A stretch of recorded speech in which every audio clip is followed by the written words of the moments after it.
C'est un plaisir pour moi d'être le modérateur aujourd'hui.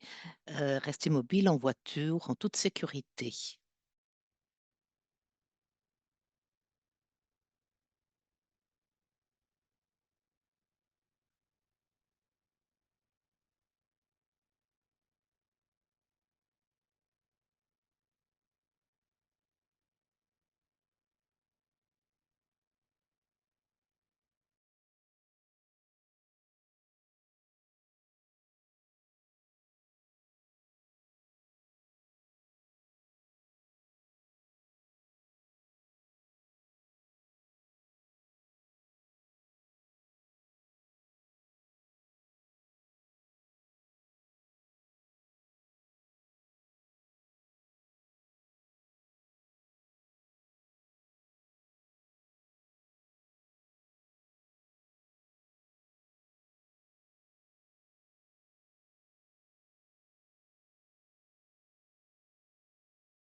Bonjour, je suis physiothérapeute.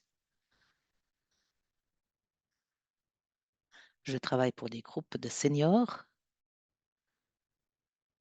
Donc, il est important que les seniors bougent de façon autonome quand ils se déplacent.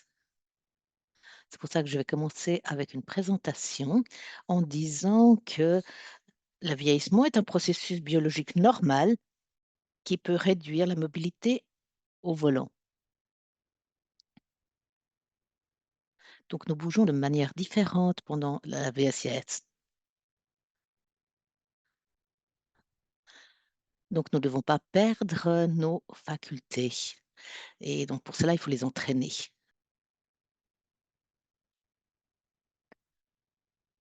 Voilà les choses les plus importantes pour moi, c'est qu'il y a une dégradation des muscles et des os, que nous le voulions ou pas, mais cela dépend fortement aussi comment nous bougeons. Nous devons plus faire pour que nous puissions conserver nos muscles. Ensuite, notre équilibre a tendance à se dégrader et en plus, nous avons des déficiences visuelles et auditives qui diminuent. Et enfin, là, c'est normal aussi. On peut agir contre cela. Ensuite, il existe des problèmes cardiaques et de la circulation. Et donc, c'est important de faire attention à ce que notre pression artérielle n'augmente pas trop. Là, nous pouvons faire quelque chose aussi contre la calcification des vaisseaux. Ensuite, nous avons aussi des restrictions des cognitives. Ce n'est pas si simple de planifier, de se rappeler des choses et en particulier quand nous déplaçons en voiture ou dans les transports publics, il est important que nous pouvons nous adapter.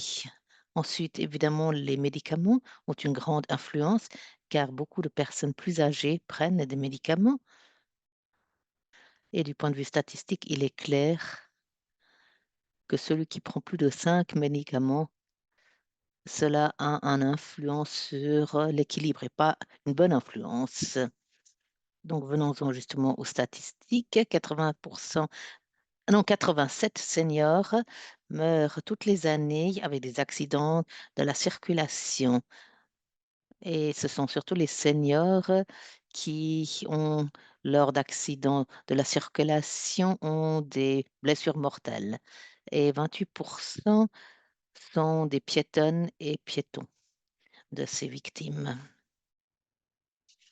Que puis-je faire pour rester mobile? Il est important de beaucoup bouger au quotidien,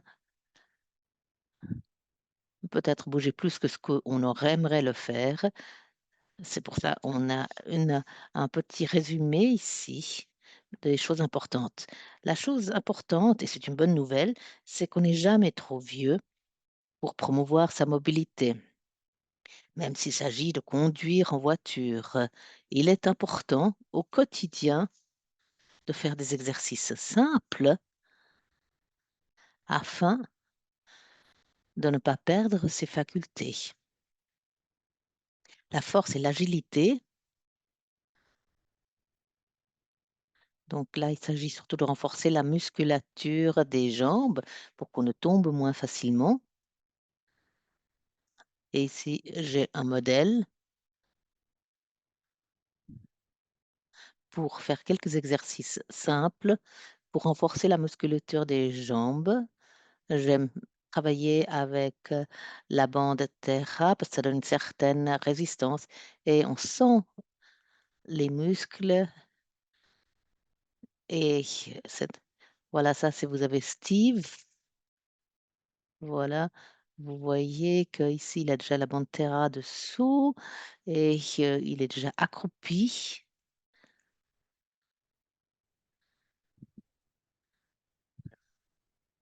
Donc, il a écarté Ja, largement les jambes. C'est avec l'endurance. Donc, ici, en ce moment, on ne peut pas vous la montrer, mais c'est très important qu'il faut beaucoup marcher. Donc, par exemple, de sortir un arrêt avant l'arrêt voulu, qu'on fasse de la marche et qu'on bouge aussi en vélo. Ça, c'est les bons pour la circulation. Les facultés cognitives sont importantes pour pouvoir faire plusieurs choses en même temps. Par exemple, le pied, la tête et les bras. Ça aussi, on essaye de promouvoir ça par la forme, par un entraînement.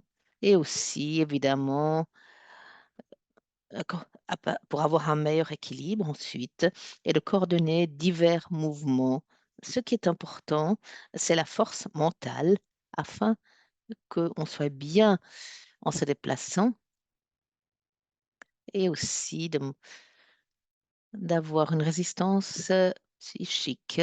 Et évidemment, cela dépend aussi de la force physique. Et il est important de participer aux événements sociaux, d'avoir des jeux en groupe pour entrer en contact les uns avec les autres et donc lutter contre l'isolation.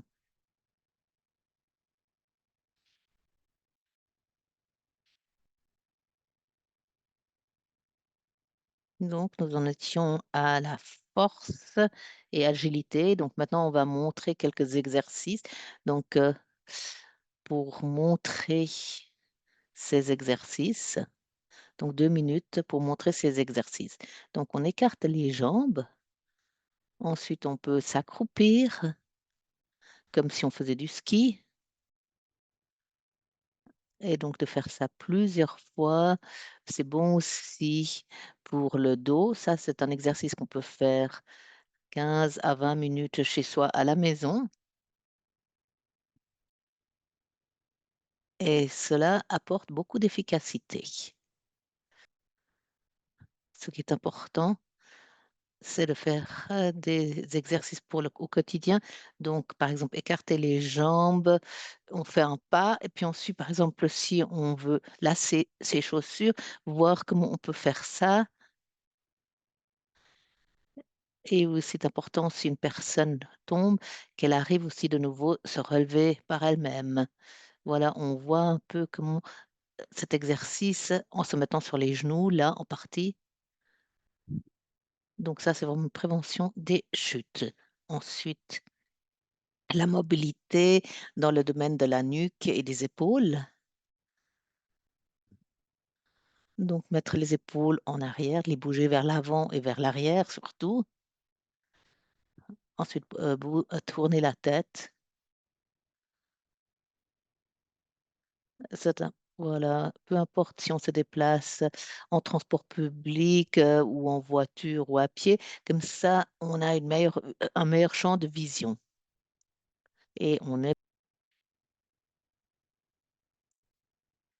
donc il est facile de s'entraîner tous les jours.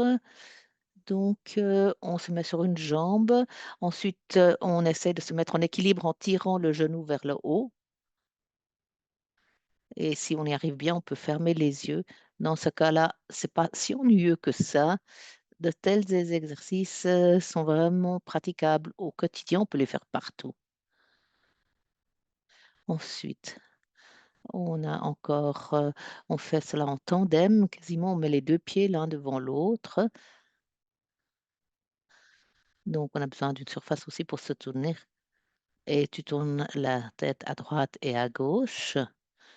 C'est ainsi, on a une liaison entre les yeux et le corps. Et ensuite, on regarde son pouce à droite et ensuite le pouce à gauche. Ça, c'est simple à introduire dans son quotidien. Ce qui est important, c'est surtout de le faire de façon régulière.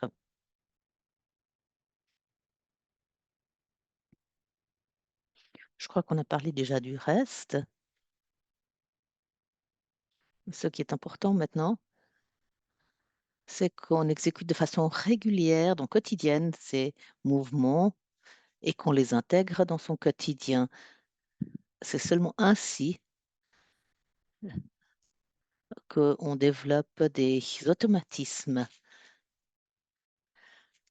et qu'on garde son agilité grâce à cela. Ici, vous voyez donc le contact, c'est la fondation Tertz. Nous sommes arrivés à la fin de cette première présentation.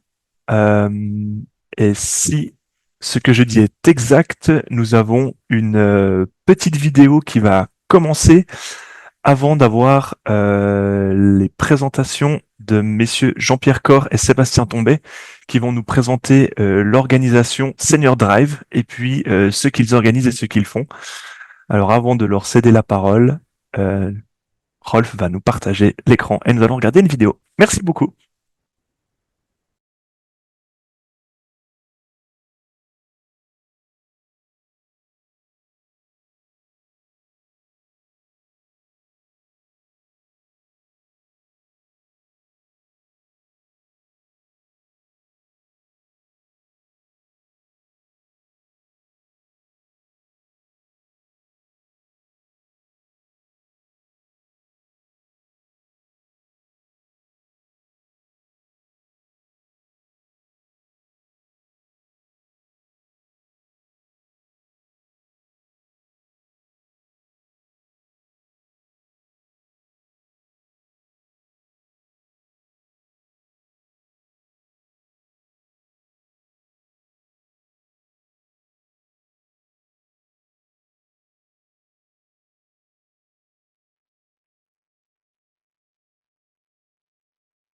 Bonjour, est-ce que vous m'entendez? Oui, Oui, très bien. très bien. Ah, il part quand même. Donc, Sébastien et moi voudrions vous présenter Senior Drive. Donc, quelle est cette organisation? C'est une organisation qui aide des personnes à conduire de façon sûre et à se déplacer de façon sûre dans la circulation routière, dans le trafic. Donc,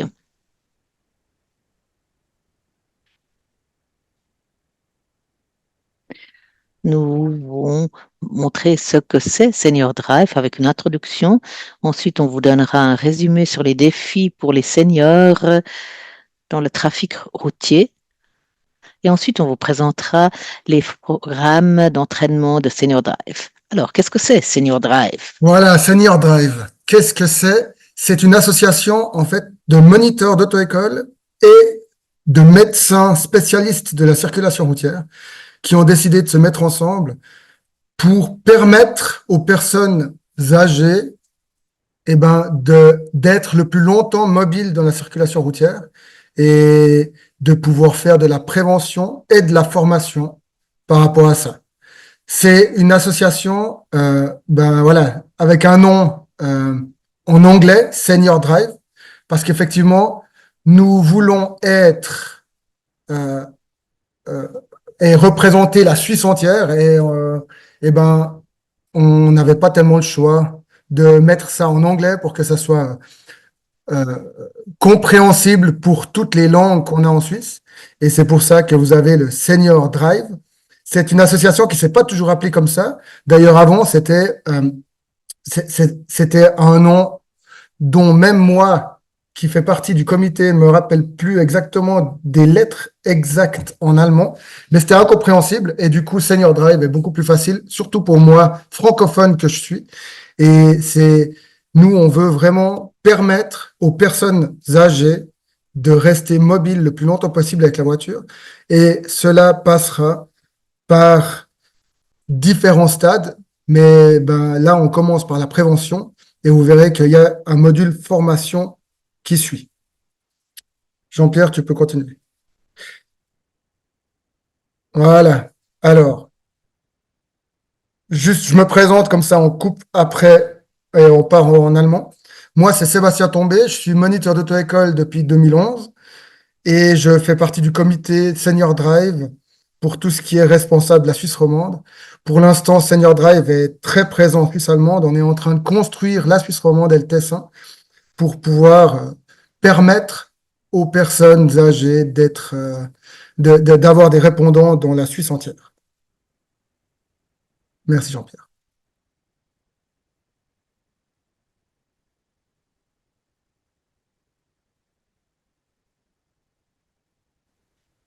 La mission de Senior Drive est de garder les seniors dans le trafic routier, mais de façon sûre.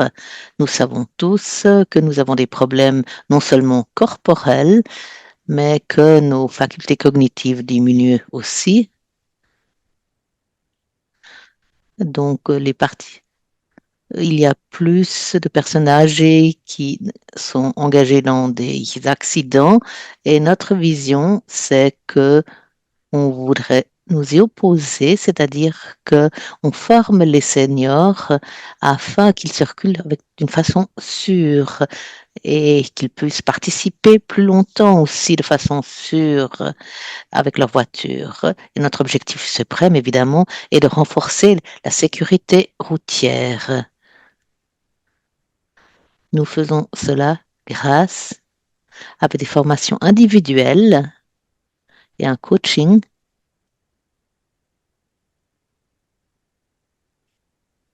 de conducteurs et conductrices. Ensuite, nous collaborons aussi de façon étroite avec les médecins de la circulation et d'autres associations et aussi des assurances, les communes, etc.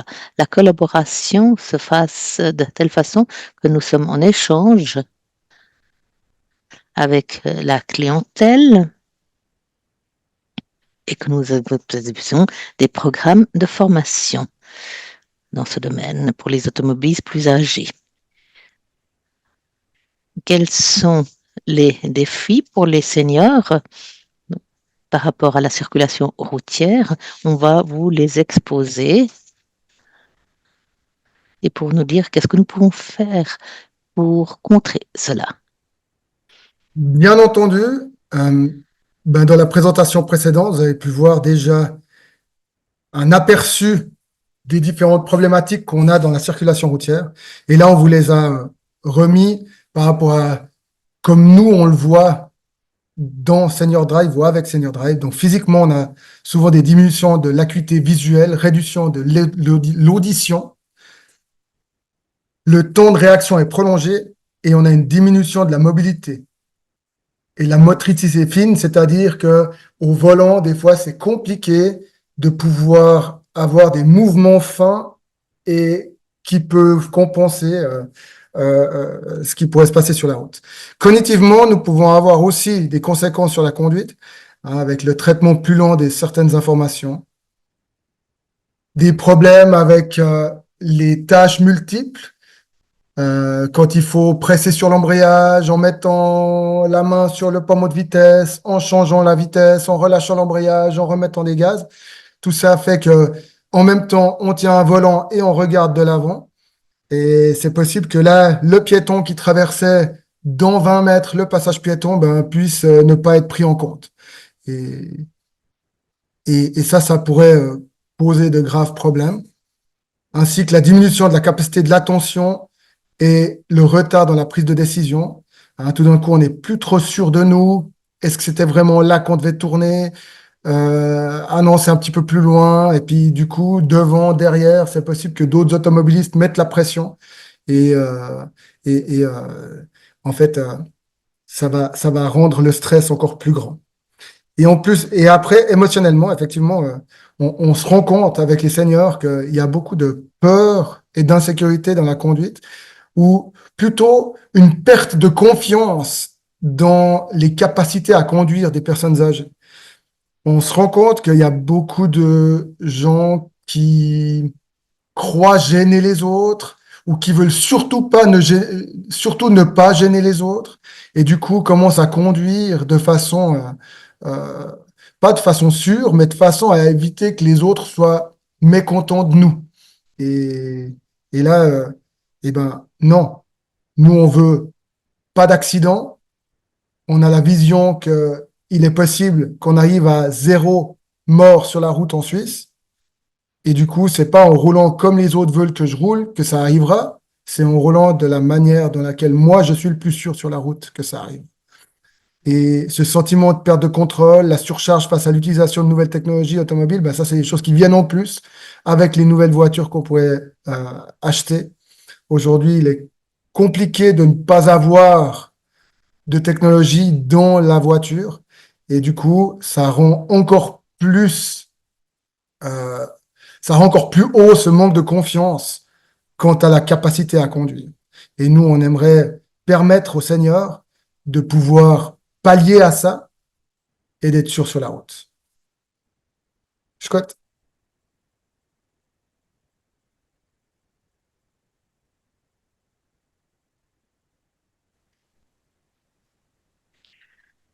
Nous avons ici un résumé pour les changements qui interviennent pour les seniors en conduite. Bon, on commence en haut. Donc, on voit que les personnes plus âgées sont plus souvent presbytes, ce qui peut avoir des répercussions différentes, ce qui signifie que parfois on ne perçoit pas non plus les signaux, donc parce que la vision de loin n'est moins bonne, on a un champ de vision plus étroit.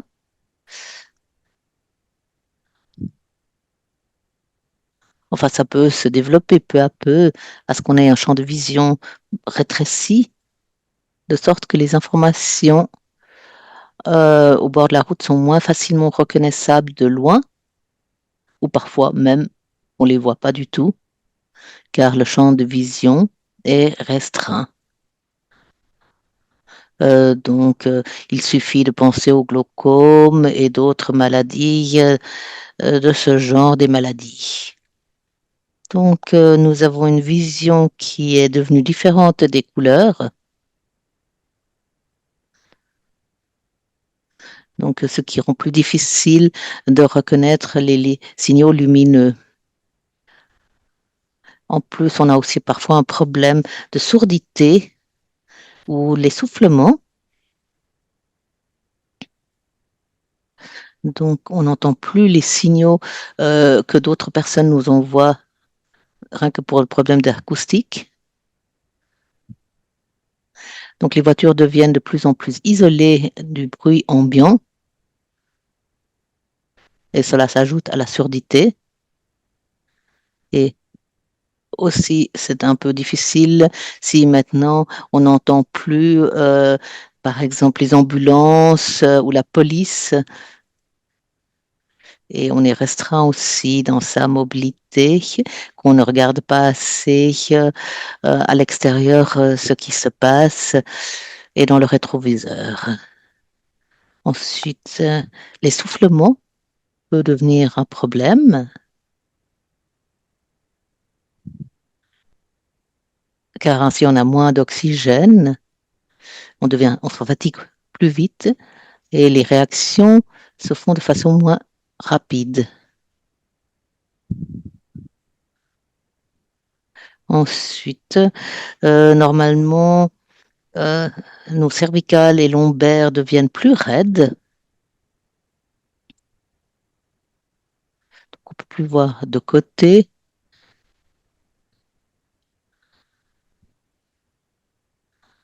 Et ensuite, il y a les symptômes parce qu'on est restreint. Eh bien, on voit moins, ce qui peut de nouveau entraîner des problèmes. S'il s'agit d'objets qui se trouvent sur le côté de la route ou de la voiture, par exemple s'il s'agit de scooters ou de vélos, on ne les perçoit même pas puisqu'on ne les voit pas dans le rétroviseur. Aussi, le dos souffre aussi un peu, il devient plus mou. On a des problèmes quand on est assis, bon, ça fait mal, ou bien en fait l'agilité en général, se tourner à droite à gauche diminue. Ensuite, évidemment, l'endurance, ça c'est un point important aussi par rapport au cœur. Donc, si on a une performance moindre du cœur, on a moins d'afflux de sang et donc d'oxygène. Et donc, ça perd aussi avec. Donc, il faut s'organiser en conséquence. Et aussi les membres. Quand on sent une crispation dans les mains et qu'on fatigue plus vite aussi dans les jambes et les bras, ce sont des signaux qu'il faut faire une pause. Ensuite, on a moins de force dans les mains ce qui est important pour le volant, puisqu'il faut le garder de façon stable. Aussi dans une manœuvre pour s'écarter à droite ou à gauche. Et donc, si on a moins de force dans la main, cela peut poser problème. Aussi, la dextérité des doigts a diminué, donc on peut moins facilement réagir donc en poussant des boutons et autres ou des clignotants, etc. Ensuite, on a une sensibilité qui diminue aussi de la peau. Et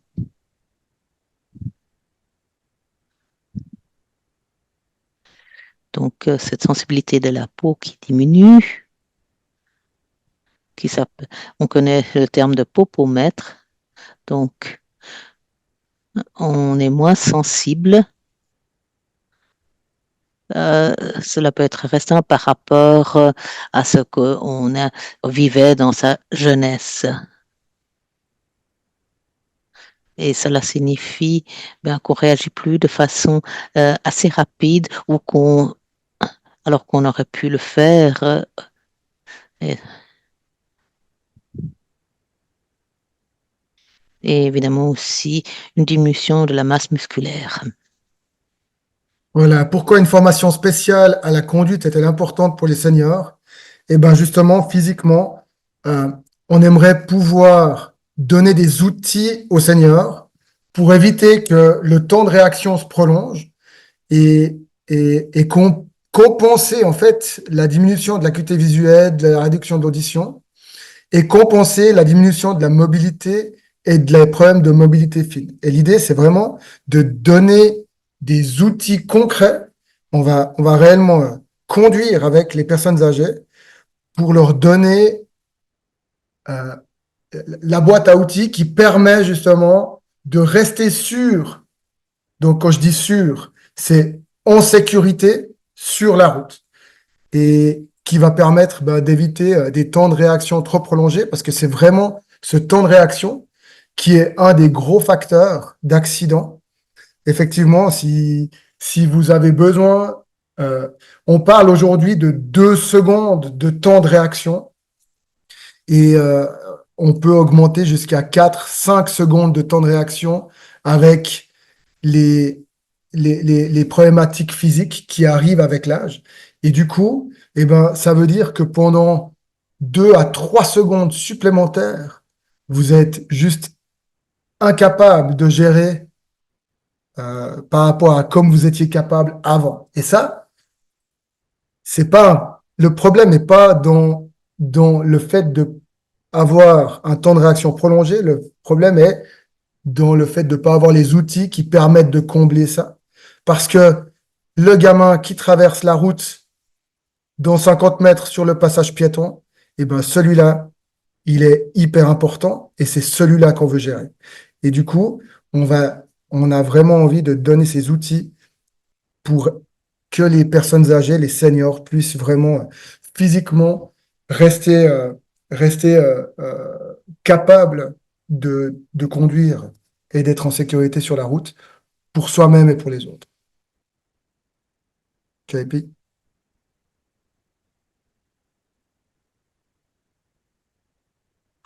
Il ne faut pas sous-estimer non plus la diminution cognitive des seniors. Donc, on a le problème d'un traitement plus lent des informations et d'une capacité moindre à se concentrer.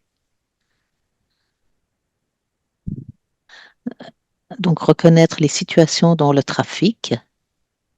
Parfois, il y a des situations où on reçoit beaucoup d'informations, particulièrement en ville, où on reçoit des informations à droite, à gauche, de la part, on voit des camions, on voit des passages étroits, on voit des piétons, et donc la situation peut changer rapidement. Et on voit ça dans notre trajet de contrôle, qu'au début, on a des bonnes performances et à la fin, cela diminue de plus en plus. Ensuite, il y a le problème des multitâches. Car dans des situations difficiles, il faut qu'on puisse combiner. Donc, ce qu'on voit, on doit pouvoir le comprendre et aussi pouvoir réagir. Et si on a des problèmes avec les multitâches, on ne peut réagir qu'à des éléments séparés et les traiter. Ce qui amène aussi parfois des situations dangereuses. Ensuite, la durée d'attention qui peut être diminuée et que le résultat en est qu'on arrive moins à se concentrer, donc qu'on fatigue plus vite et qu'on a un retard lors de la prise de décision ou qu'on le fait quasiment trop tard et qu'on se sent dérangé par les autres automobilistes qui klaxonnent derrière vous. Donc ça, c'est des signes qu'on n'arrive plus à se concentrer assez longtemps. Voilà. Et émotionnellement, comme j'en ai déjà parlé un peu plus haut, la peur, l'insécurité ou le stress dans le trafic routier devient un énorme challenge. Et on remarque qu'il y a beaucoup de gens qui ne conduisent plus parce que justement, il y a trop d'insécurité et de stress par rapport au trafic routier. Le trafic s'est densifié énormément ces dernières années. Les voitures se sont modernisées. Les routes sont devenues toujours plus compliquées avec des signalisations qui n'existaient pas avant. Et on se retrouve à, eh ben, entre le moment où on a passé son permis à l'âge de 18, 20, 25 ou peut-être 30 ans, mais c'était il y a déjà 30 ou 40 ans en arrière, et je suis sûr certains d'entre vous encore plus longtemps en arrière, eh ben, on n'avait pas exactement les mêmes routes qu'aujourd'hui, on n'avait pas exactement les mêmes signaux qu'aujourd'hui, et le même nombre de trafic. Donc les autres usagers de la route n'étaient pas autant sur la route. Et du coup, eh ben, il y a de nouveau, est-ce que je suis toujours à la page? Est-ce que j'ai toujours les compétences pour le faire? Est-ce que, est-ce que les autres vont m'accepter sur la route? Et puis, tout ça engendre une peur et une insécurité. On a le sentiment de perte de contrôle, parce que tout d'un coup, exactement, ben, on a cette problématique que, comme il y a toujours plus de personnes sur la route, eh ben, on a des signaux qui viennent de tous les sens et on commence à perdre le contrôle parce qu'on ne sait plus quoi mettre en priorité et qu'est-ce qui est important pour nous. Et c'est c'est là qu'on a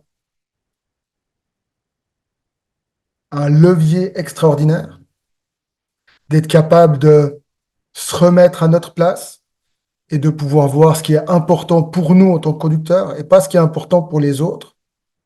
Parce que c'est en étant nous en sécurité et en ayant nous ce sentiment de sécurité et plus de stress qu'on sera capable de gérer les autres. Et c'est souvent un peu la problématique qu'on a, c'est que comme on veut faire en sorte que tout le monde soit content de nous, on s'occupe de l'extérieur des autres, qui fait que, eh ben, on perd le contrôle de notre propre véhicule. Et pour finir, la surcharge face à l'utilisation des nouvelles technologies, ben, je vous mets au défi de prendre une voiture 2024, d'enclencher le GPS et le tempomat et de traverser la Suisse. Aujourd'hui, même des gens qui ont 18 ans, après 1 heure de formation euh, sur le tableau de bord, les gens ne sont pas encore capables de tout utiliser. Donc, si on a vécu avec des voitures où tout cet électronique n'existait pas et que c'est arrivé malgré nous, eh ben, on a déjà ce sentiment de pourquoi c'est là. Donc, on n'a pas tellement envie de s'y attarder et de voir en quoi ça pourrait nous filer un coup de main. Et du coup, le jour où la technologie passe par-dessus tout ce qui est physique, eh ben, ça devient quasiment impossible de conduire une de ces nouvelles voitures. JP, Drosch Witter. Et là, on a deux personnes. Je vous laisse lire ce que les personnes ont mis comme commentaire par rapport à la formation qu'on leur a faite.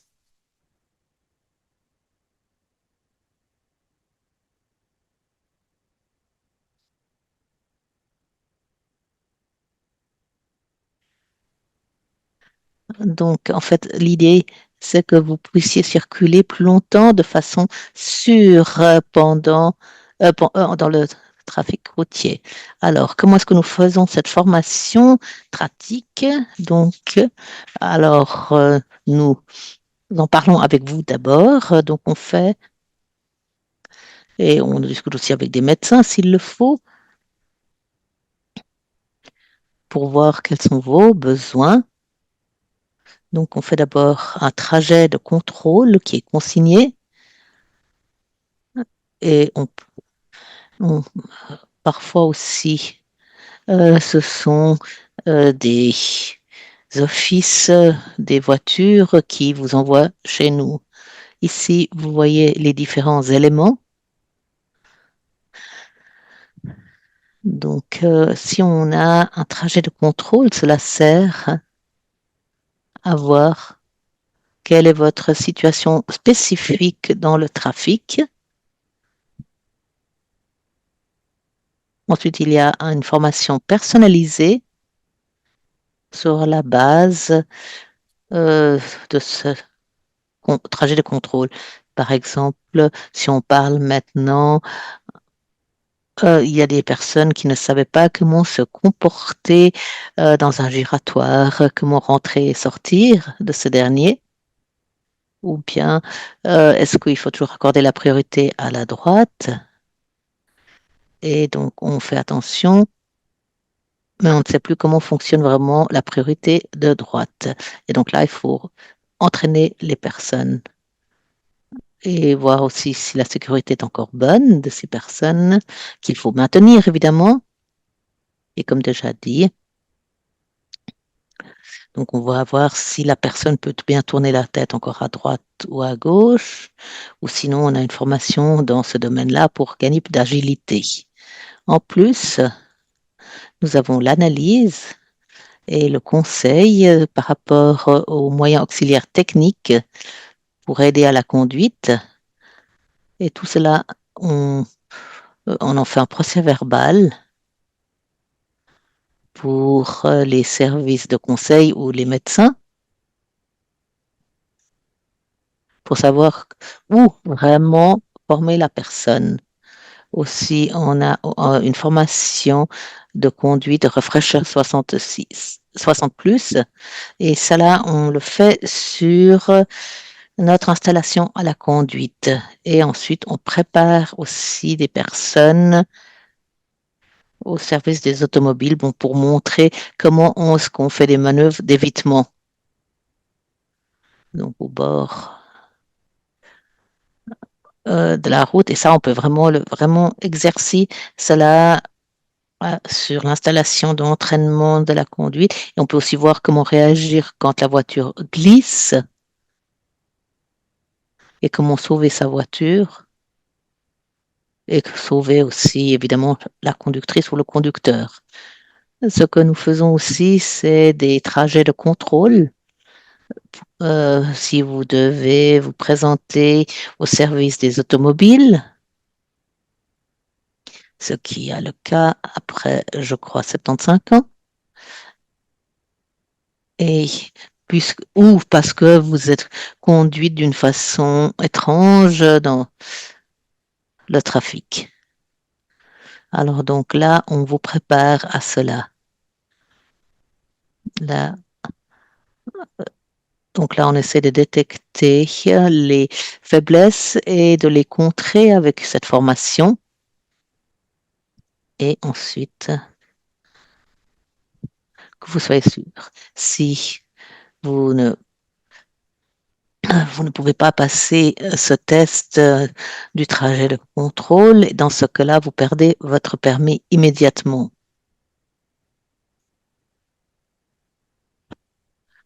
Et quelqu'un d'autre vous amènera chez vous en voiture parce que vous n'aurez plus le droit de conduire immédiatement. Voilà. Alors, j'aimerais préciser, dans un premier temps, on parle de course de contrôle où on analyse les compétences et on parle de course de contrôle obligatoire dans un office de la circulation au centre des automobiles. C'est deux choses complètement différentes. La course de contrôle au centre des automobiles, donc au centre cantonaux, à l'office cantonal de la circulation, par exemple, à Fribourg, si vous devez faire une course de contrôle et que vous êtes euh, convié à le faire par le canton, nous, on va pouvoir vous préparer à cette course de contrôle, mais cette course de contrôle, elle va avoir effet à ce que vous puissiez, oui ou non, continuer à conduire après la course de contrôle. Maintenant, là, je vais vous parler de l'analyse des compétences de conduite. Ça, c'est, de temps en temps, on l'appelle aussi course de contrôle, mais c'est une base complètement volontaire de votre part et il n'y a derrière aucune euh, euh, obligation ou pas de poser votre permis de conduire ou de continuer à conduire. Ce que j'entends par là, c'est que le coach senior drive, il n'a pas les compétences pour vous retirer le permis, il a les compétences pour vous donner des outils pour conduire de manière sûre sur la route.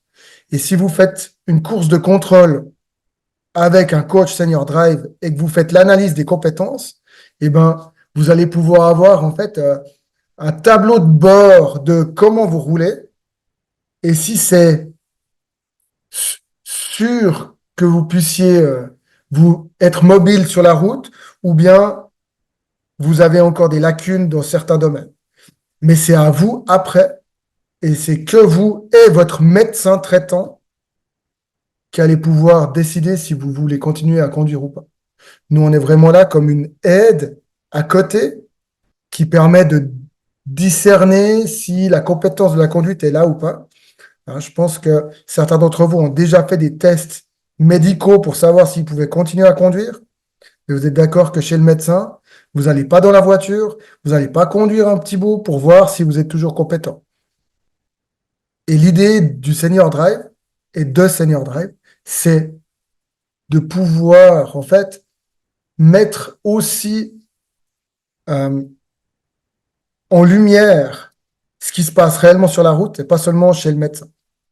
Mais c'est complètement une base volontaire et les gens, avec le protocole l'analyse des compétences, en fait, peuvent faire ce qu'ils veulent derrière. On va jamais vous retirer le permis et on va jamais vous le donner.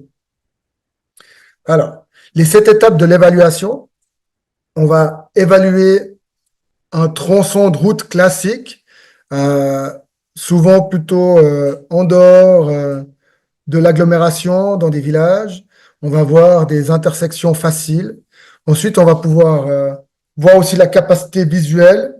On va vous demander de voir à quelle distance vous êtes capable de voir le signal du début du village, ce genre de choses. On va aller dans des tronçons de route beaucoup plus difficiles où là, on va peut-être aller en ville. On va voir des intersections qui sont dites comme compliquées. On va voir la réaction que vous avez lors de la conduite. Et ça, ben, durant toute l'analyse des compétences, on va pouvoir voir de quelle manière vous vous comportez avec les autres.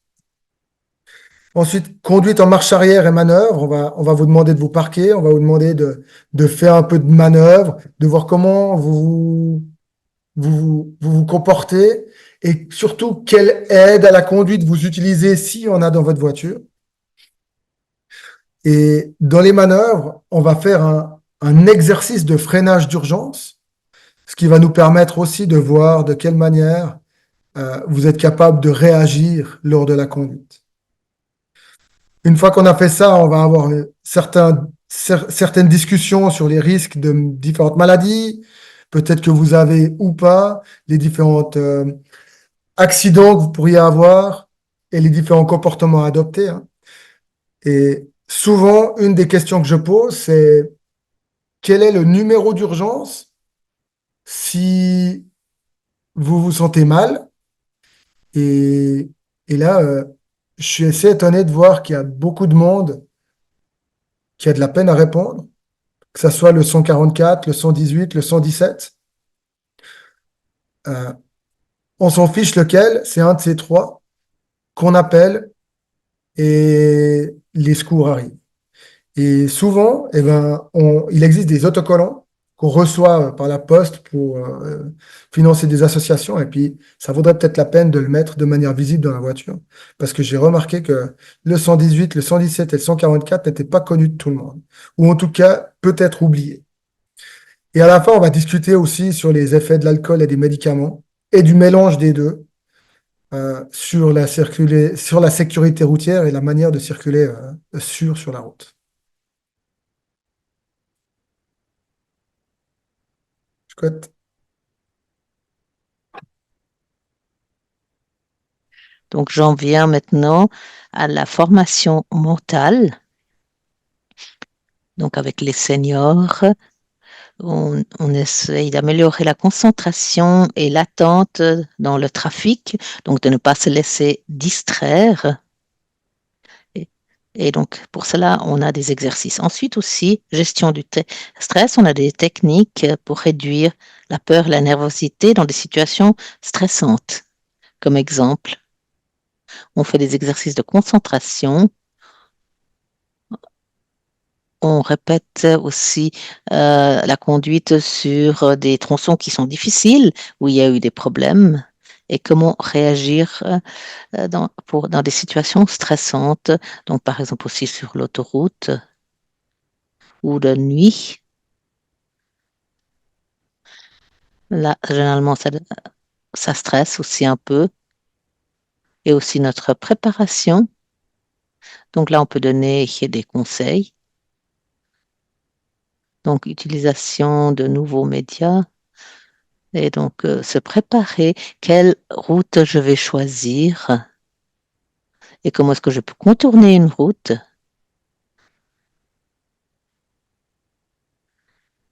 Et avec cette formation, on améliore la concentration et la faculté de réaction.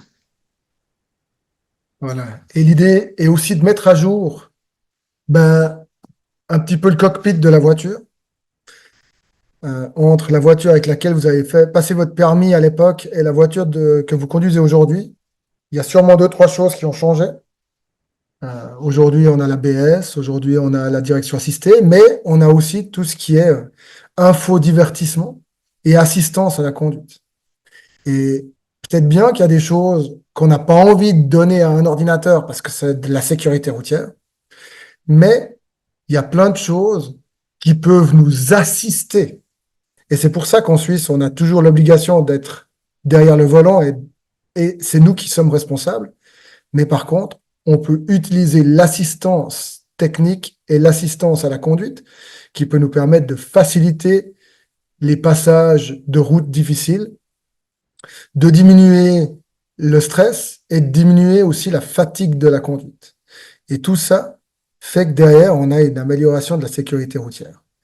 Et ça, c'est des choses qu'on peut mettre en place lors de la course d'analyse des compétences ou alors lors de formations ad hoc plus tard. Scott?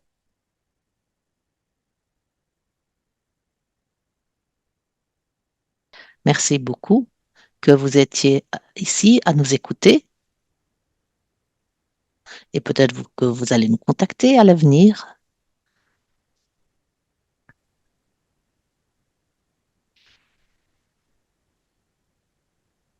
Senior Drive vous souhaite une conduite toujours sans accident. Et vous voyez ici notre adresse mail www.seniordrive.ch et nous vous remercions de votre attention.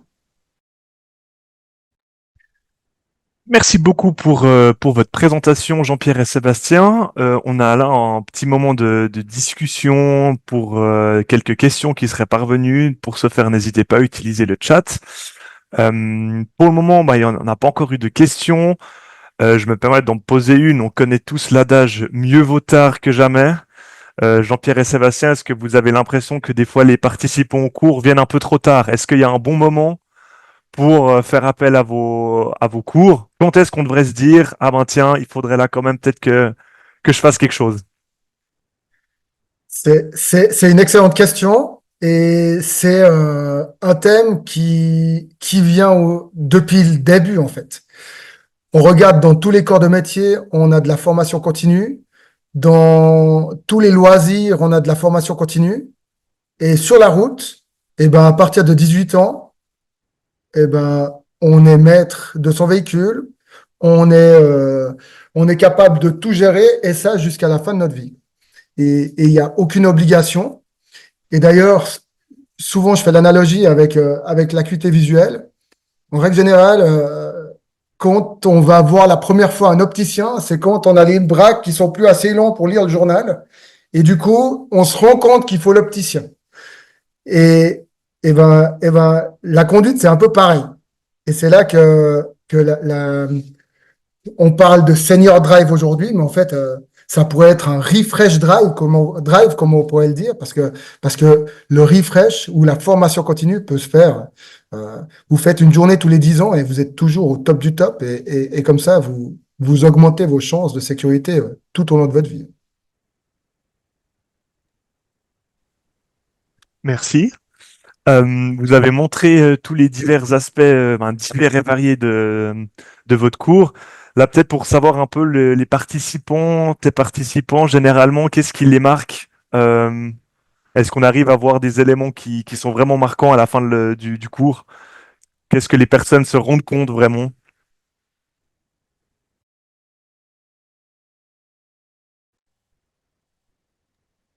JP, willst du antworten? Ah, ton micro est coupé.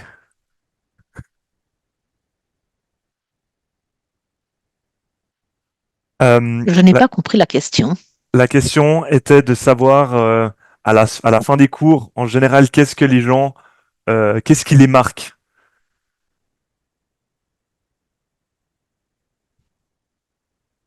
Was die Teilnehmenden bemerken nach dieser Senior Drive Kurse? Was ist so diese, ja. Bon, j'ai dû changer un peu de canal, voilà. Bon, ce qui, pour nous en tant qu'instructeurs aussi, ou qui de conseil, ou donc de coach senior drive, ce qui nous frappe, c'est le plaisir des participantes et participants qui est très élevé parce qu'ils et elles reconnaissent qu'il y a eu des améliorations lors de la formation et ces personnes se sentent plus sûres dans le trafic et aussi dans des situations qu'ils estimaient assez dangereuses auparavant et qu'ils apprécient donc l'installation de formation où nous faisons des exercices avec ces personnes et qu'on en discute avec elles. Et on reprend les mêmes exercices au début et à la fin du cours et qu'ils voient vraiment qu'il y a une augmentation de la sécurité. Merci. Il y a une question qui est arrivée dans le chat. Vous la voyez en allemand. Wie kann man moderne Autos herstellen, die altersgerecht sind? Donc, comment fabriquer des voitures modernes qui soient adaptées aux personnes âgées? Alors bon, là, il y a la question des constructeurs, j'imagine, mais peut-être, à tout hasard, j'ignore si cela existe, auriez-vous connaissance de quelques petits trucs et astuces qui pourraient nous aider dans notre conduite, que ce soit peut-être, j'imagine, hein, des aides peut-être pour sortir de sa voiture pour s'asseoir, enfin ce genre plutôt de design. Est-ce que vous avez connaissance de petits éléments qui pourraient faciliter l'usage de la voiture pour des personnes âgées? La première chose, c'est de choisir la bonne voiture, je dirais. Euh, il existe des voitures dans lesquelles il faut monter pour s'asseoir, et il existe des voitures dans lesquelles il faut se coucher pour s'asseoir. Et je pense que là, vous devez vraiment faire attention, pas à ce que le vendeur veut vous vendre, mais à ce que vous avez besoin. Et la nuance, elle est là. Après, la possibilité de, de rajouter des choses et de modifier le véhicule, elle est aussi là. D'ailleurs, on voit qu'il y a plein de gens à mobilité réduite qui roulent. Donc, il y a aussi une possibilité de pouvoir améliorer son véhicule pour que ça soit plus facile pour la personne, pour le senior de rentrer, sortir et de rouler. Maintenant, effectivement, ça pose toujours cette question où ça met en lumière, en fait, ouais, mais moi, je suis pas un handicapé, je suis juste une personne âgée. C'est là que ça stigmatise un petit peu la chose de devoir aller dans un garage spécialisé pour les personnes à mobilité réduite pour améliorer son véhicule. Maintenant, qu'est-ce qu'on veut? On veut avoir du plaisir à rouler et se sentir en sécurité et puis diminuer le stress, ou alors on veut surtout cacher nos lacunes puis espérer que personne ne remarque.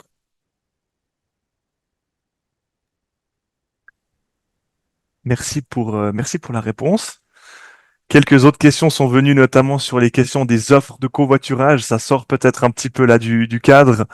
Mais peut-être, voilà, ça c'est, je sais pas si vous avez connaissance d'offres de covoiturage. Bon, alors ça c'est plutôt dans les mains de certaines régions ou communes où je sais qu'il y a des éléments qui existent. Mais est-ce que c'est une thématique qui est souvent abordée aussi lors des cours Senior Drive, cette recherche d'offres pour ce type de service-là?